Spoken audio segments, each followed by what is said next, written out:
Muy buenas tardes. Muy buenas tardes. Soy Javier Alejandro Tunco del cuarto semestre Grupo A, asignatura Microbiología. Esta es mi investigación del VIH-Sida. Bueno, comenzaremos. Mi justificación. El tema del VIH-Sida tiene mucha relevancia, ya que esto viene desde hace mucho tiempo. Las investigaciones nos dicen que los primeros diagnósticos fueron en el año de 1981 en Estados Unidos. Se ha especulado mucho sobre el origen del virus, de la inmunodeficiencia humana, el VIH. Las primeras teorías conspirativas hablan sobre accidentes biológicos o un complot armamentístico durante la Guerra Fría. Una de las últimas investigaciones situó el origen de esta pandemia a principios de 1920 en Kinshasa, actual capital de la República Demócrata del Congo, entonces conocida como Leopold-Bay, pero luego de expandirse por el resto del mundo a partir de los años 60.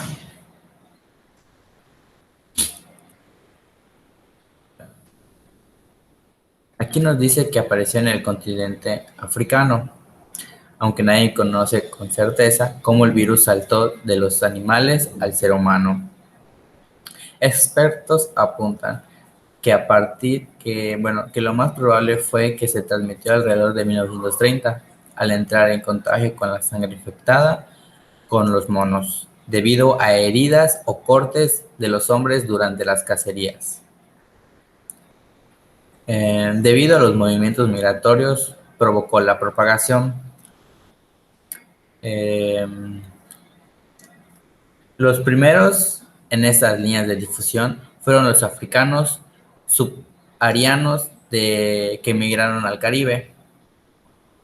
Después llegó la pandemia hasta todo el mundo, como por ejemplo Norteamérica, Europa y Asia, hasta conseguir unas cifras en 2000 que fueron de aproximadamente 34.400.000 casos de SIDA registrados históricamente, hasta el punto de que según los datos de la OMS, más de 37 millones de personas viven con VIH al día de hoy.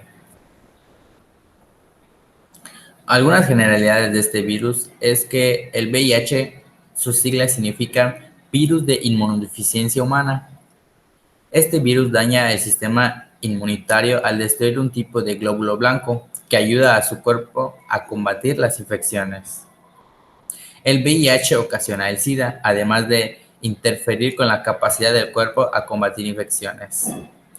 Unos síntomas ocasionados por el VIH son la fiebre, el dolor de garganta y fatiga. Luego la enfermedad suele ser asintomática hasta que se convierte en SIDA.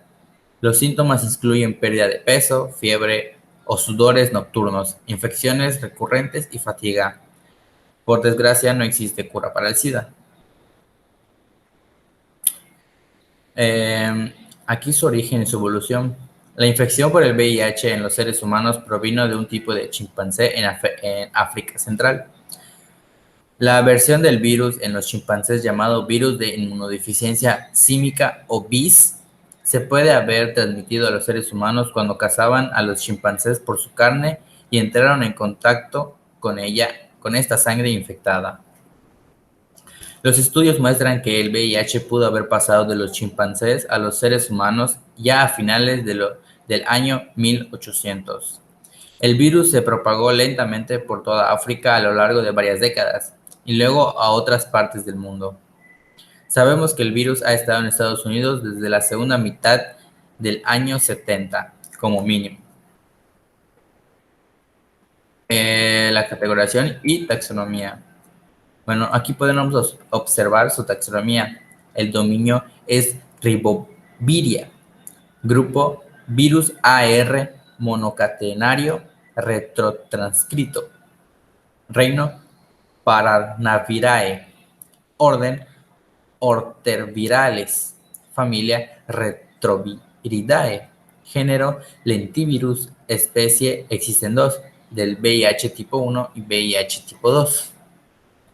Identificamos que el virus de la inmunodeficiencia humana forma parte del género lentivirus. Estos constituyen a un grupo dentro de la familia Retroviridae. Los virus de este grupo poseen propiedades morfológicas y biológicas comunes. Varias especies son atacadas por el lentivirus. Aquí podemos observar que su categorización se puede dividir en familias, subfamilias, géneros y ejemplos. Podemos observar que su familia es Retroviridae. Sus dos subfamilias son aquí podemos observar sus dos familias, el género y los virus. Aquí en este cuadro podemos observar las cifras de contagio en México desde el año de 1983 hasta el 2020. Desde el año de 1983 se notificaron 6 y se diagnosticaron 67 personas. Y en el 2020 se notificaron 9.140 personas y diagnosticados 8.635 personas. Un total de 315.177 personas. Bueno, uno de los primeros en mostrar avances en su identificación de control. Bueno, se conocen dos personas, pero el que influyó más es Montagnier. Montagnier hoy en día se reconoce como el grupo que fue el primero en aislar el virus del VIH. Pero el grupo de Gallo fue el que demostró que el virus causa el SIDA y que fue responsable de una gran parte del desarrollo científico que hizo posible el descubrimiento. En noviembre 29 de 2002, en Science, Gallo y Montagnier publicaron una serie de artículos, uno de ellos afirmado por ambos, en el que reconocen las aportaciones fundamentales de cada uno había tenido en el descubrimiento del VIH. Fechas referentes a los casos ocasionados por la enfermedad. Bueno, aquí vamos a observar las fechas y algunos acontecimientos que ocurrieron en dichas fechas. En 1981 aparecen los primeros casos de 5 jóvenes americanos homosexuales en contagiarse con el SIDA. En 1982 aparecen casos en personas homofílicas.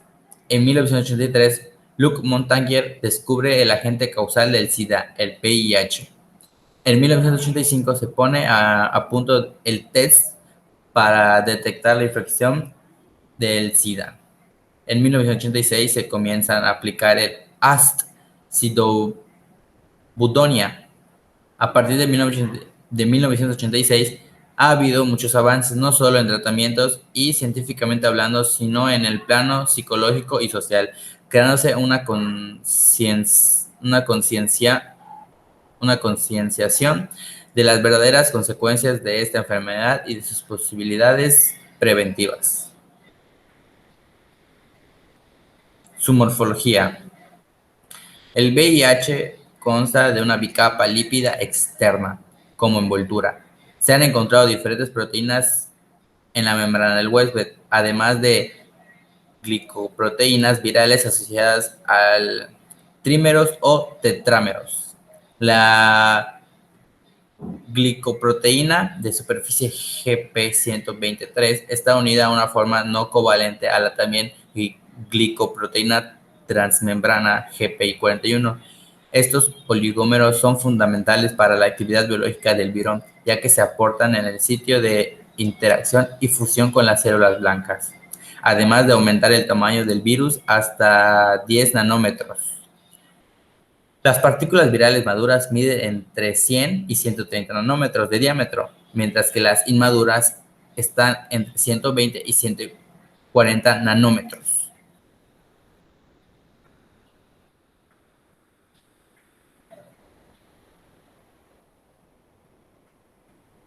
Ok.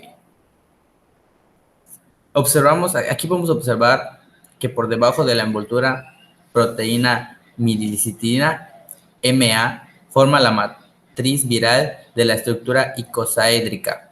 En el centro se encuentra una cápside que asemeja un cono y está constituida por la proteína viral más abundante en las partículas, la C.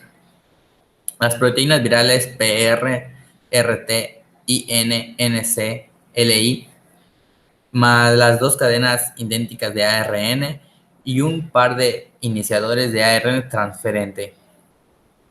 Como la mayoría de los retrovirus, el VIH posee un promotor y un sitio de poliadenilización dentro de la región larga terminal, la LTR, y se expresa un solo transcripto primario.